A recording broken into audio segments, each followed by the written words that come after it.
کہ اس دنیا میں جو کچھ تمہیں ملتا ہے تم اسے عزت مت سمجھو، یہ امتحان ہے، اور اگر کبھی تنگی آتی ہے اسے ذلت نہ سمجھو، یہ بھی امتحان ہے، یہ برابر ہے۔ یہ تم نے اسے عزت سمجھا دھوکہ کھا گئے، اس کو ذلت سمجھا دھوکہ کھا گئے، چاہے توحید انٹیکٹ ہے آپ کی، لیکن توحید جو ہے وہ تو یوں سمجھیے کہ جڑ بنیاد ہے نا ہدایت کی، اس سے اوپر بھی تو منزلیں ہیں ہدایت کی کہ نہیں؟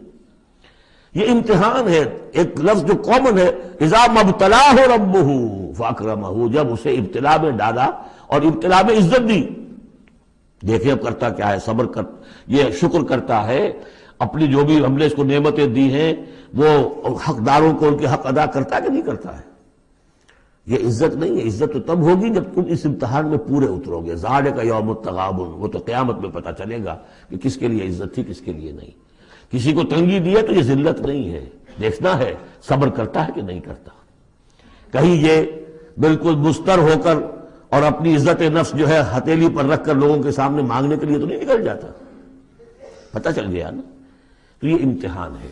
تو پہلا درجہ سمجھیے کہ چاہے فراوانی ہو، عیش ہو، آرام ہو، دولت ہو، یہ بھی امتحان، تکلیف ہے، رنج ہے، محنت ہے، مشقت ہے، اسرت ہے، تو یہ بھی امتحان، دونوں برابر ہو گئے۔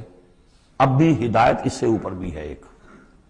ہمارے دل میں یہ چور رہے گا پہلا امتحان آسان ہے دوسرا مشکل ہے، نہیں، حقیقت اس کے برعکس ہے۔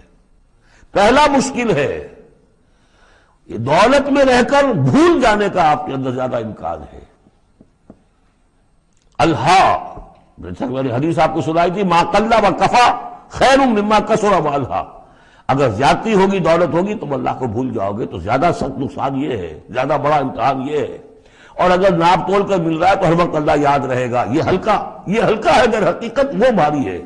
اور اسی میں وہ واقعہ نوٹ کر لیجئے امام احمد ابن حنبل رحمۃ اللہ علیہ کا، کہ جب وہ مار پڑ رہی تھی کہ جس کے بارے میں الفاظ ہیں کہ ہاتھی کو بھی وہ مار پڑتی تو بلبلا اٹھتا، اس وقت آنکھوں میں آنسو نہیں آئے۔